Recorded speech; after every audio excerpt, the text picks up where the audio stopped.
Di sini saya akan menjawab kesalahan konsep Tritunggal yang ada dalam video tersebut. Yang pertama, di dalam video tersebut dijelaskan bahwa tidak ada paham Trinitas dalam Alkitab. Yang kedua, Yesus bukan bagian dari Trinitas itu sendiri. Lalu, apa perbaikannya? Yang pertama, sebenarnya ada banyak pernyataan di mana Trinitas ada di dalam Alkitab, maupun Perjanjian Baru atau Perjanjian Lama. Yang kedua, Yesus sendiri merupakan bagian dari Trinitas, yaitu anak Allah, atau disebut dengan Putra Allah yang duduk di sebelah kanan Allah Bapa dan Roh Kudus. Kata Tritunggal memang tidak ada dalam Alkitab, tetapi bukan berarti Tritunggal tidak ada dalam kitab suci. Sebab banyak makna Tritunggal yang bertebaran di dalam ayat Alkitab. Refleksi saya sendiri terkait dengan doktrin arah Tritunggal, saya sangat kecewa kepada pembuat video ini dikarenakan video ini memiliki judul yang sangat provokasi. Dan bagi pembuat video ini, semoga Tuhan memberikan jalan yang terbaik agar tidak memberikan pemahaman yang salah atau tidak benar. Jadi tanggapan saya mengenai video tidak ada Trinitas dalam Alkitab adalah saya kurang setuju dengan isi dari video tersebut karena pada dasarnya konsep Tritunggal sendiri tidak dapat dijelaskan dengan durasi sesingkat itu dan memang di Alkitab sendiri tidak tertulis kata Tritunggal, namun dalam Alkitab secara jelas menulis Bapa, Putra, dan Roh Kudus sebagai satu Allah dalam 3 pribadi. Dan dalam Ulangan 6 ayat 4 sendiri, Alkitab berkata bahwa Yahweh itu adalah Elohim kita dan Yahweh itu Esa. Alkitab juga tidak memasukkan kata Trinitas dan tidak dengan jelas menyatakan doktrin Trinitas. Namun, untuk dapat memahami konsep Tritunggal sendiri, kita harus dapat memiliki kedewasaan rohani yang matang. Maka dari itu, alangkah baiknya dalam pembacaan Alkitab dapat kita lakukan secara keseluruhan dan saling menghubungkan karena semua yang tertulis di dalam Alkitab itu berkorelasi. Konsep Tritunggal sendiri diambil dari Perjanjian Lama dan banyak disebut dalam kitab Kisah Para Rasul. Jadi di Alkitab tidak menuliskan secara langsung tentang Trinitas. Jadi Allah Bapa, Putra, dan Roh Kudus ketiganya ini Esa. Banyak dari kita sehari-hari beribadah dan mendengarkan kata ini. Allah Tritunggal begitu sangat lekat dengan kita sebagai orang Kristen. Tetapi sayangnya sangat jarang sekali orang Kristen di zaman sekarang yang bisa mengerti dan menjelaskan tentang Tritunggal. Jika Allah itu satu, kenapa ada Allah Bapa, Allah Putra, dan juga Allah Roh Kudus? Dan masing-masing diantaranya bisa dibedakan. Apa? Tidak menjadi 3 Tuhan. Nah, di sini saya akan menjelaskan tentang Tritunggal sendiri. Tritunggal itu adalah 3 pribadi atau hipostasis yang sehakikat. Jadi Bapa, Putra, dan juga Roh Kudus sebagai satu Allah dalam 3 pribadi ilahi. Ketiga pribadi ini berbeda, namun merupakan satu substansi, esensi, dan juga kodrat. Oke, di sini saya akan menjelaskan mengapa Alkitab tidak terdapat Trinitas. Jadi, mengapa tidak adanya Trinitas? Dikarenakan di dalam Alkitab tersebut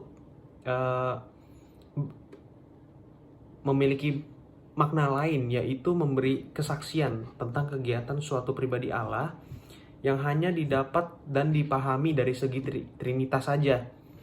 Jadi doktrin ini baru memiliki bentuk definitnya pada akhir abad keempat selama periode peralihan.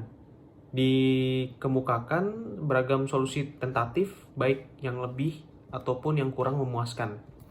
Jadi kurang lebih penjelasannya seperti itu mengapa di Alkitab tidak tertulis yang namanya Trinitas.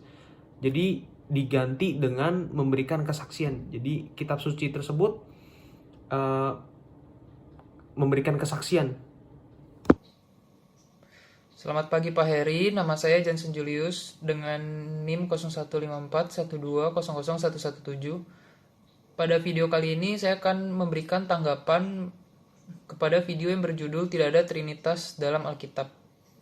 Nah, setelah saya menonton video ini, saya sudah menemukan beberapa kesalahan yang diutarakan oleh pembicara dalam video ini. Kesalahan yang pertama adalah dia berpendapat asal-usul kata Tuhan adalah dari kata Tuhan. Dan dia juga berpendapat bahwa di dunia ini ada banyak sekali Allah, Elohim dan El, dan kita harus percaya bahwa Raja kita adalah Tuhan Yesus. Nah, menurut saya pendapat dia ini salah karena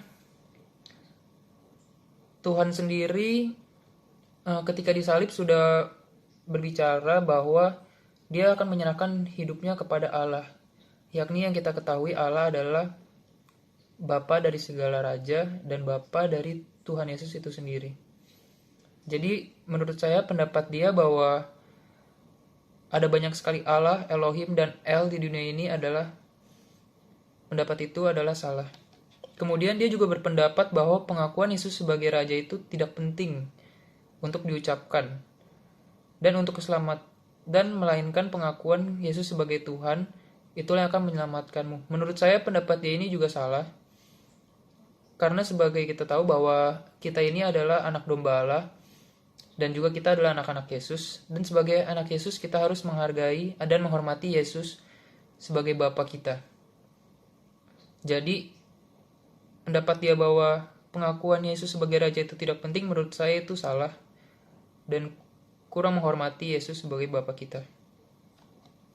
Dan ketika dia memberikan pendapat bahwa pengakuan Yesus sebagai Tuhan itulah yang akan menyelamatkanmu, menurut saya juga salah, karena jika kita percaya bahwa Yesus adalah Bapa kita atau adalah penyelamat kita, maka kita akan diberi keselamatan oleh Yesus.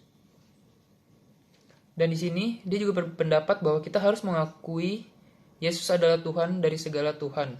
Dan di sini dia memberikan pilihan untuk memilih Tuhan kita, seperti Tuhan Mekah, Tuhan Babel, Tuhan Tanah Bali, Tuhan Takur, atau Tuhan Yesus Kristus.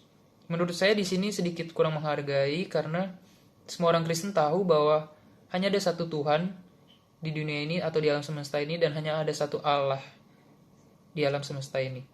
Jadi dalam ajaran agama Kristen adalah tingkat paling tinggi yaitu adalah Allah itu sendiri. Allah yang kita ketahui adalah Allah yang Maha Kuasa, dan Tuhan Yesus sebagai anak Allah, dan kita sebagai ciptaan Allah. Dan Tuhan Yesus pernah diturunkan ke bumi untuk memberikan peringatan dan untuk menebus dosa hidup kita. Jadi menurut saya bahwa dia memberikan pilihan kita untuk memilih Tuhan kita, yaitu adalah salah, karena hanya ada satu Tuhan di dunia ini. Kemudian dia juga memberikan pendapat bahwa paham Trinitas katanya menyesatkan gereja, dan orang yang tidak mengakui Trinitas akan dianiaya dan dieksekusi oleh gereja sendiri karena tidak percaya Trinitas adalah Tuhan. Menurut saya ini adalah hal yang kurang masuk akal, karena kita tahu bahwa setiap ajaran yang Tuhan berikan tidak ada yang mengandung unsur kekerasan, dan terlebih lagi mengandung unsur untuk mengajarkan pengeksekusian, terutama untuk anak Allah itu sendiri. Dan seperti yang kita tahu, dan pendapat saya sendiri, bahwa menurut saya sosok yang disembah-sembah oleh semua agama itu sama dan satu, tapi hanya beda sebutannya saja. Jadi menurut saya meskipun kita berbeda agama, tetapi kita juga harus menghargai sesama, dan karena Tuhan yang kita sembah adalah satu. Dan karena saya beragama Katolik, saya percaya bahwa Tuhan saya adalah Tuhan Yesus Kristus. Berikut adalah video tanggapan saya untuk video yang berjudul tidak ada Trinitas dalam Alkitab. Terima kasih.